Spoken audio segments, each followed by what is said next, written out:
Hello, കുട്ടി കിച്ചണിലേക്ക് എല്ലാവർക്കും സ്വാഗതം. എല്ലാവരും സുഖമായിട്ടിരിക്കുന്നല്ലോ. ഇന്നേ ഞാൻ നമ്മുടെ വരാൽ കറി വയ്ക്കാൻ പോവാണേ. അപ്പം നിങ്ങൾക്ക് കാണണ്ടേ? അപ്പം നിങ്ങളെയും കൂടെ കാണിക്കാം. വാ, നമുക്ക് പോയി വരാൽ കറി വെച്ചു വരാം. അപ്പം നമ്മുടെ വരാലെല്ലാം വെട്ടി കഴുകി വൃത്തിയാക്കി ഞാനിവിടെ വെച്ചിരിക്കുവാണ്. അപ്പോൾ ഇതിന് വേണ്ടുന്ന സാധനങ്ങൾ നമുക്ക് കാണാം.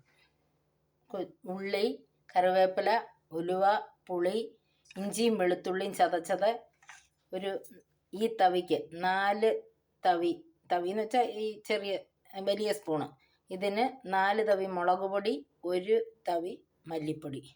ഇത്രയാണ് നമുക്ക് വേണ്ടുന്നത്. ഇനി ആവശ്യത്തിനുള്ള ഉപ്പ്, മഞ്ഞൾ പൊടി. അപ്പം നമുക്കിത് തുടങ്ങാം.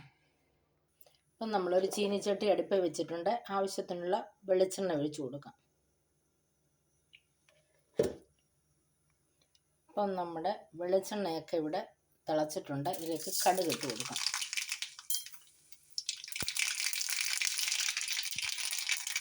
നമ്മുടെ കടുകൊക്കെ ഇവിടെ പൊട്ടി ഉള്ളി ഇട്ട് കൊടുക്കാം. അപ്പം നമ്മുടെ ഉള്ളി ഏകദേശം ഇവിടെ ഒരു ചുമന്ന് വന്നിട്ടുണ്ട്. ഇതിലേക്ക് ഇഞ്ചിയും വെളുത്തുള്ളിയും ചതച്ചത് ഇട്ട് കൊടുത്ത് നമുക്കൊന്ന് ഇളക്കി വെക്കാം. അപ്പം നമ്മുടെ ഉള്ളി ഇഞ്ചിയൊക്കെ ഇവിടെ ചുമന്ന് വന്നിട്ടുണ്ട്. നമുക്ക് ഈ എടുത്ത് വെച്ചിരിക്കുന്ന മുളക് പൊടിയും മല്ലിപ്പൊടിയും ഒന്ന് അരച്ചുകൊണ്ട് വരണം. അതിനായിട്ട് നമുക്ക് ഈ ജാറിലേക്ക് കുറച്ച് വെള്ളം ഒഴിക്കാം. ഇതെന്തിനാണെന്ന് ചോദിച്ചാൽ ഇങ്ങനെ അരച്ചെടുത്തല്ലാകുമ്പോൾ നമുക്ക് ഒത്തിരി ഗ്രേവി കിട്ടും. അതിന് വേണ്ടിയിട്ടാണ്. അപ്പം നമ്മുടെ ഇഞ്ചിയും ഉള്ളിയും വെളുത്തുള്ളിയും എല്ലാം ഇവിടെ നല്ലതായിട്ട് മൂത്തിട്ടുണ്ട്. ഇതിലേക്ക് 1/2 സ്പൂണ് മഞ്ഞൾ പൊടി ഇട്ട് കൊടുക്കണം. ഇനി നമ്മൾ ഈ അരച്ചുകൊണ്ട് വന്നിരിക്കുന്ന മസാല ഇതിലേക്ക് ഒഴിച്ച് കൊടുക്കണം. ഇങ്ങനെ ഇട്ടാൽ നമുക്ക് നല്ലതായിട്ട് ഗ്രേവി കിട്ടും. അപ്പോൾ ഇതിൻ്റെ ആ പച്ച മണമൊക്കെ ഒന്ന് പോകണം. ആ പച്ചക്കുത്തൊക്കെ ഒന്ന് പോകുന്നിടം വരെ നമ്മൾ നല്ല വഴറ്റി കൊടുക്കണം. എണ്ണ തെളിയുന്നിടം വരെ ഒന്ന് വഴറ്റി കൊടുക്കുക. അല്ലാതെ നമ്മൾ എണ്ണയിലേക്ക് മുളക് പൊടി ഇട്ട് കഴിഞ്ഞാൽ നമുക്ക് ഗ്രേവി കുറയും. ഇതാകുമ്പം നമുക്കൊരു 4 സ്പൂൺ മുളക് പൊടി എടുത്തിരിക്കുന്നത്. നല്ലതായിട്ട് ഗ്രേവി കിട്ടും. അതിന് വേണ്ടിയിട്ടാണ് നമ്മൾ ഈ മിക്സിയുടെ ജാറിലിട്ട് അരച്ചെടുക്കുന്നത്. അപ്പോഴേ നമ്മുടെ ഈ അരപ്പ് നല്ലതായിട്ട് തിളച്ച് എണ്ണയൊക്കെ തെളിഞ്ഞിട്ടുണ്ട്. ഇനി നമുക്ക് ഇത് മീനിലേക്ക് ഒഴിച്ചു കൊടുക്കാം.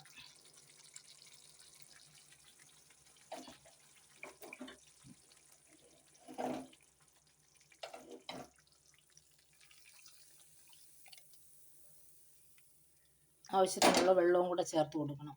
അപ്പം നമുക്കിതിലേക്ക് കഴുകിയിട്ട് വെച്ചിരിക്കുന്ന ഈ പുളി ഇട്ട് കൊടുക്കാം. 4 കഷ്ണം പുളി ഇട്ട് കൊടുക്കാം. ഇനി ഇതിലേക്ക് ആവശ്യത്തിനുള്ള ഉപ്പിട്ട് കൊടുക്കാം.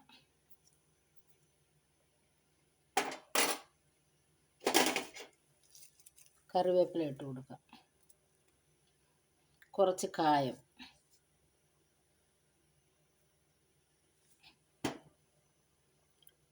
ഉലുവപ്പൊടി,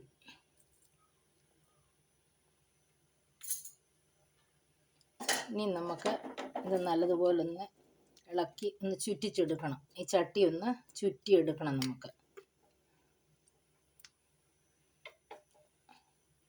ഇത് നല്ലതായിട്ട് വെന്ത് പറ്റിയിട്ട് നമുക്ക് എടുക്കാം.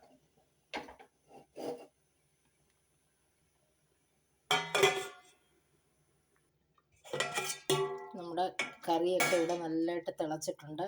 അപ്പം നമുക്കൊന്ന് ഉപ്പ് നോക്കണം. ഉപ്പ് കുറവാണ്. കുറച്ച് ഉപ്പൂടെ ഇട്ട് കൊടുക്കണം.